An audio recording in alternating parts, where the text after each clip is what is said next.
की जय। श्री गोवर्धननाथ की जय। श्याम सुंदर श्री अम्बे महारानी की जय।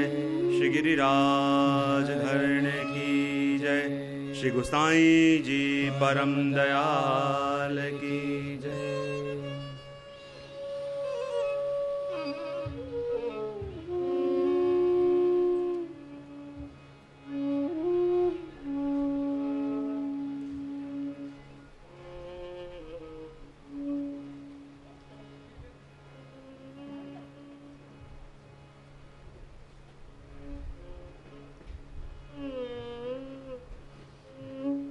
नमो भगवते तस्मै कृष्णायाद्भुतकर्मणे रूपनाम विभेदेन जगत्क्रीडति यो यतः। प्रभुर्नन्दकुमारो मे स्वामिनी वृषभानुजा। कृतार्थोऽहं कृतार्थोऽहं कृतार्थोऽहं न संशय। मेरे तो आधार श्री वल्लभ के चरणारविंद। मेरे तो आधार श्री वल्लभ के चरणारविंद। मेरे तो आधार श्री वल्लभ के चरणारविंद। मेरे तो आधार श्री वल्लभ के चरणारविंद। वल्लभ के चरणारविंद विठ्ठल के चरणारविंद। वल्लभ के चरणारविंद विठ्ठल के चरणारविंद। वल्लभ के चरणारविंद विठ्ठल के चरणारविंद। वल्लभ के चरणारविंद विठ्ठल के चरणारविंद। मेरे माथे को श्रृंगार श्री वल्लभ के चरणारविंद। मेरे माथे को सिंगार श्री वल्लभ के चरणारविंद। मेरे माथे को श्रृंगार श्री वल्लभ के चरणारविंद। मेरे माथे को सिंगार श्री वल्लभ के चरणारविंद। वल्लभ के चरणारविंद विठ्ठल के चरणारविंद। वल्लभ के चरणारविंद आओ से। विठ्ठल के चरणारविंद। वल्लभ के चरणारविंद विठ्ठल के चरणारविंद। वल्लभ के चरणारविंद विठ्ठल के चरणारविंद। मेरे गले को हार श्री वल्लभ के चरणारविंद। मेरे गले को हार श्री वल्लभ के चरणारविंद। मेरे गले को हार श्री वल्लभ के चरणारविंद। मेरे गले को हार श्री वल्लभ के चरणारविंद। वल्लभ के चरणारविंद विठ्ठल के चरणारविंद।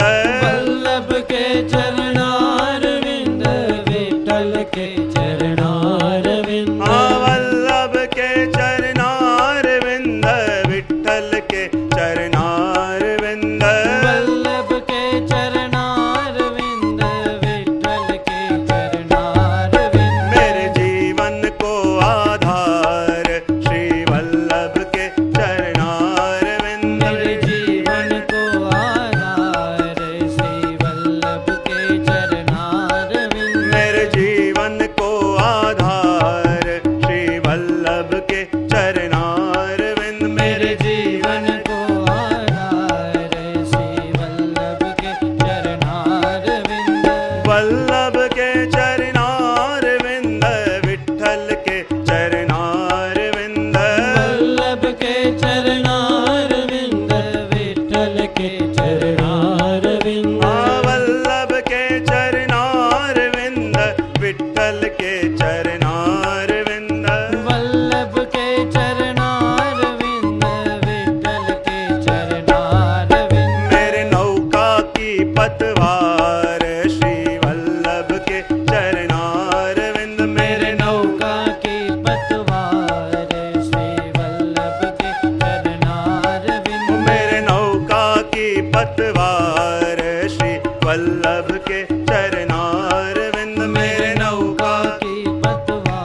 से तालियां बजाते बजाते के चरणार विंद वल्लभ के चरणार विंद विठल के चरणार विंद वल्लभ के चरणार विंद विठल के चरणार विंद वल्लभ के चरणार विंद विठल के चरणार विंद वल्लभ के चरणार विंद विठल के चरणार विंद सब सारन में है सार श्री वल्लभ के चरणार विंद सब सारण में है सार श्री वल्लभ के चरणार विंद सब सारन में है सार श्री वल्लभ के चरणार विंद सब सारण में है सार श्री वल्लभ के चरणार विंद वल्लभ के चरणार विंद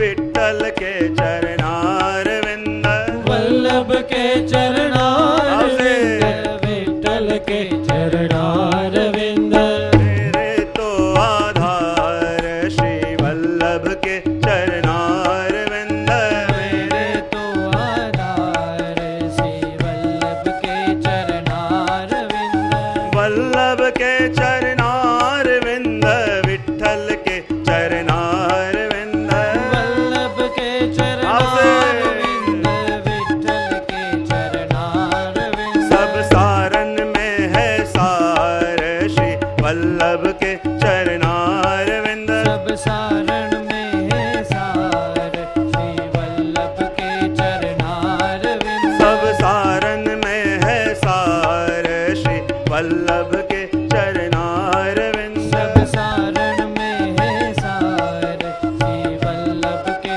चरणार विंद वल्लभ के चरणार विंद विठल के चरणार विंद वल्लभ के चरणार विंद विठल के चरणार विंद वल्लभ के चरणार विंद विठल के चरणार विंद वल्लभ के चरणार विंद विठल के चरणार विंद मैं गाऊं बारंबार श्री वल्लभ के चरणार विंद मैं गाऊं बारंबार श्री वल्लभ के चरणार विंद मैं ध्याऊं बारंबार श्री वल्लभ के चरणार विंद मैं जाऊं बारंबार श्री वल्लभ के चरणार विंद वल्लभ के चरणार विंद विठल के चरणार विंद वल्लभ के चरणार विंद विठल के चरणार विंद मेरे तो आधार श्री वल्लभ के चरणार विंद मेरे तो आधार श्री वल्लभ के चरणार विंद मेरे तो आधार श्री वल्लभ के चरणार विंद मेरे तो आधार श्री वल्लभ के चरणार विंद वल्लभ के चरणार विंद विठल के चरणार विंद वल्लभ के चरणार विंद विठल के चरणार विंद वल्लभ के चरणार विंद विठल के चरणार विंद वल्लभ के चरणार विंद विठल के चरणार विंद वल्लभ के चरणार विंद विठल के चरणार विंद वल्लभ के चरणार विंद विठल के चरणार विंद वल्लभ के चरणार विंद विठल के चरणार विंद वल्लभ के चरणार विंद विठल के चरणार विंद मेरे तो आधार श्री वल्लभ के चरणार विंद मेरे तो आधार श्री वल्लभ के चरणार विंद मेरे तो आधार श्री वल्लभ के चरणार विंद मेरे तो आधार श्री वल्लभ के चरणार विंद वल्लभ के चरणार विंद विठल के चरणार विंद वल्लभ के चरणार विंद विठल के चरणार विंद वल्लभ के चरणार विंद विठल के चरणार विंद वल्लभ के चरणार विंद विठल के चरणार विंद मेरे तो आधार श्री वल्लभ के चरणार विंद मेरे तो आधार श्री वल्लभ के चरणार विंद मेरे तो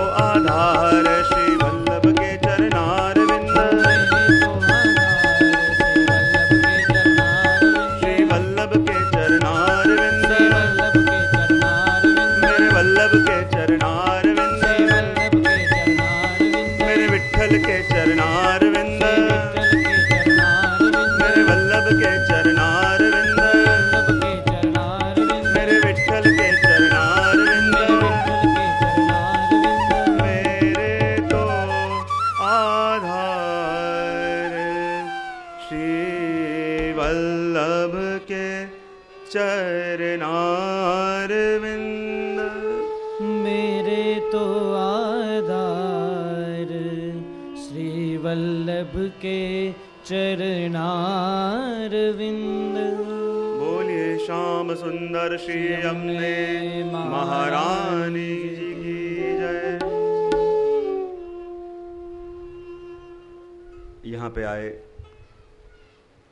मेरे सभी आत्मीजनों, बहुत आनंद का विषय है कि आज हमारे सत्संग के द्वितीय दिवस में बरसती बरसात में बाहर से तो भीग के आए हैं, अब अंदर से भीगने की तैयारी करें। कल अपन ने श्री यमुना जी के 41 पदों के प्रथम 3 पदों का श्रवण किया। श्री यमुना जी के स्वरूप को जानने का प्रयत्न किया, लेकिन मैं तो पहले ही कह दूं कि जिन यमुना जी के स्वरूप का वर्णन करते करते स्वयं श्री वल्लभ कहते हो स्तुतिम तव करोति का, हे यमुना जी आपकी स्तुति कौन कर सकता है। जिनका गुणगान करते करते अष्टछाप ने अपनी कलम रख दी और कहने लगे कौन पे जात श्री यमुने जो बरनी। ये यमुना जी का गुणगान कौन कर सकता है, किसकी कलम में ऐसा सामर्थ्य है कि जो श्री यमुना जी के गुणगान करने में समर्थ हो। तो ऐसे यमुना जी के गुणगान हम तो क्या श्रवण कर पाएं, हम तो क्या कह पाएं। इसलिए वही विनती मैं श्री वल्लभ को करता हूं कि मेरा सामर्थ्य तो नहीं है कि श्री यमुना जी के गुणगान करवा सके। बहे श्री वल्लभ ऐसी कृपा करो कि आप मेरे हृदय में पधार के और आप अपने जीवों को जो भी कुछ देना चाहते हो तो मात्र मुझे निमित्त बना के आप अपने जीवों को प्रदान करें, क्योंकि ये तो यमुना जी के गुणगान हैं। ये तो श्री यमुना जू के गुणगान हैं कि जिनका गुणगान करने में शास्त्र भी असमर्थ हो जाते हैं। और ऐसे यमुना जी का गुणगान हमें करना है, लेकिन ध्यान लगा के देखना, ये यमुना जी के गुणगान करते करते मात्र कानों से इसका श्रवण न करें, लेकिन कानों से श्रवण करने का प्रारंभ तो करें, लेकिन जब हमारे शरीर का रोम रोम उसका श्रवण करने लगेगा। कहते हैं ना, जहां श्रोता के अनेक अनेक प्रकार बताए गए हैं, वहां स्कंद पुराण के अंदर उत्तम श्रोता के 4 प्रकार बताए गए। उत्तम भी बताए गए हैं, अवर भी बताए गए हैं, लेकिन अवर की चर्चा अपन नहीं करेंगे क्योंकि यहां बैठे हुए सारे उत्तम श्रोता हैं। उत्तम श्रोता में एक बताया मीन, एक बताया शुक, एक बताया हंस और एक बताया चातक। ये 4 श्रोता सबसे उत्तम। सबसे पहले कहा शुक। श्रोता कैसा हो कि जिसके मन में प्रभु के गुणगान सुनने के अलावा और कोई उद्देश्य न हो। प्रभु का गुणगान करने वाला श्रोता कैसा हो कि जब गुणगान करता हो तो प्रभु से कुछ प्राप्त करने के लिए न करता हो, पर प्रभु को प्राप्त करने के लिए करता हो। जिसके अंदर वैराग्य हो, ऐसा शुक श्रोता है। दूसरा श्रोता बताया हंस, क्योंकि हंस के अंदर विवेक है। यदि पानी और दूध उसे मिला के दिया जाए, उसमें से वो दूध ले लेगा और पानी छोड़ देगा। जिसके अंदर ये विवेक है, सुने सबको, लेकिन पता चले इसमें से मेरे लिए क्या है, वो चुन के अलग कर ले, तो मानो वो हंस की तरह श्रोता है। दूसरा श्रोता बताया मीन। जैसे जल के अंदर मछली रहती है, और आजकल से नहीं, युगों से रहती है, और आप मछली को कहो कि देख मछली, तू तो इतने समय से पानी में रहती है और पानी की कीमत कितनी है, कितना बरस रहा है, देखो। इससे अच्छा है कि पेट्रोल के भाव दिन पे दिन बढ़ रहे हैं, इतना कीमती है। ऐसे कर, मैं तुझे पानी में से निकाल के पेट्रोल में रखता हूं। ऐसे कर, तू पानी में इतने समय से रहती है, तुझे मैं पानी से निकाल के दूध में रखता हूं, तो क्या वो मछली रह पाएगी? नहीं रह पाएगी। क्यों? क्योंकि पानी से उसने ऐसी प्रीत जोड़ी है कि एक क्षण के लिए भी यदि उससे अलग होना हो और वो अपने जीवन को टिका नहीं सकती। इसलिए तो हमारे भक्त कवि भी कहते हैं ना, मछली तो जल में तरे बहे जात गजराज, जाको जाको आश्रय ताको ताकी इलाज। जब पानी के अंदर बाढ़ आती है, जब पूरा पानी पानी हो जाता है, बहुत भयंकर बाढ़ आती है, तो उस बाढ़ के अंदर बड़े बड़े हाथी बह जाते हैं, लेकिन छोटी सी मछली पानी में तैरती रहती है। शक्ति की दृष्टि से देखें तो हाथी बलवान या मछली? बंबई के बारे में कुछ कह नहीं सकते, फिर भी क्या बलवान, हाथी या मछली? क्या बात है, हाथी और मछली में अधिक बलवान हाथी। लेकिन उस हाथी को ये बाहर का पानी बहा के ले जाता है, लेकिन छोटी सी मछली उसको पानी ताड़ता है। क्यों? क्योंकि पानी जानता है ये हाथी को मेरा संपूर्ण आश्रय नहीं, अभी मेरे अंदर आया, कल पहाड़ों पे जाएगा, कल वनों में भटकेगा, इसको मेरा आश्रय नहीं है। लेकिन मछली को तो मेरा संपूर्ण आश्रय है, एक क्षण भी मुझसे दूर रह के इसका जीवन संभव नहीं हो पाएगा। इसलिए पानी मछली को ताड़ता है और हाथी को बहा के ले जाता है, क्योंकि उसको संपूर्ण आश्रय है, उसके बिना उसका जीवन संभव नहीं। और जब जीव की ऐसी अवस्था हो जाए कि भगवत कथा सुने बिना वो रह ना सके, ऐसा ताप उसके मन में आ जाए कि एक क्षण भी भगवत कथा के बिना, भगवत सेवा के बिना रहने को कहो और उसकी जान पे बनाए, तो समझो वो मीन की तरह श्रोता है। और वास्तव में जीवन है क्या? हम वार्ता साहित्य में पढ़ते हैं ना, दो वैष्णव कहीं मिले, आपस में चर्चा हुई, जा रहे थे किसी काम के लिए, लेकिन भगवत चर्चा ऐसी हुई कि न तो देह का अनुसंधान रहा, न समय का अनुसंधान रहा, और जब उठे तो पास रहे कुएं पे लिख के गए कि बे घड़ी जीव्या, 2 घड़ी जिए, बाकी तो सारा जीवन संसार की आपाधापी में कुटते ही रहते हैं, सारा जीवन संसार में व्यर्थ व्यतीत करते ही रहते हैं। लेकिन जो घड़ियां भगवत चर्चा के लिए मिले, जीवन की जो क्षण भगवत गुणगान के लिए मिले, तो लगता है 2 घड़ी जिए। और चौथा श्रोता है चातक की तरह। देखिए, चातक का लक्षण है, प्यासा मर जाएगा, चाहे कितना भी पानी बरस रहा हो, लेकिन वो पानी नहीं पिएगा। जब स्वाति नक्षत्र आएगा और स्वाति नक्षत्र में वो साती जल बिंदु जब गिरेगी, तो उसका ही पान करके वो चातक तृप्त होता है। चाहे कितनी भी बारिश क्यों ना बरस रही हो, सब पानी नहीं पीता। तो ऐसे जिसकी टेक हो कि सुनूं तो भगवत कथा सुनूं, बोलूं तो भगवत गुणगान बोलूं, जीऊं तो भगवान के लिए जीऊं, ऐसी जिसकी वृत्ति है वो चातक, कि जिसको प्रभु के अलावा और कुछ पता ही नहीं है, प्रभु के अलावा कुछ सोचने का जिसके पास समय ही नहीं है। कहते हैं, एक बार एक चातक ने विचार किया कि हमारे तो कुल की परंपरा है, प्यासे मर जाते हैं पर पीते हैं तो स्वाति जल बिंदु ही पीते हैं, तो हमारे बाद हमारे बालक भी ये परंपरा को निभाएंगे या कैसे? यूं विचार करके उसने अपने बालक को बुलाया और कहा, देख बेटे, मैं तुझे अपने कुल की मर्यादा बताता हूं कि भले प्यासा मर जाना, पर पीना तो स्वाति जल बिंदु ही पीना, अन्य जल मत पीना।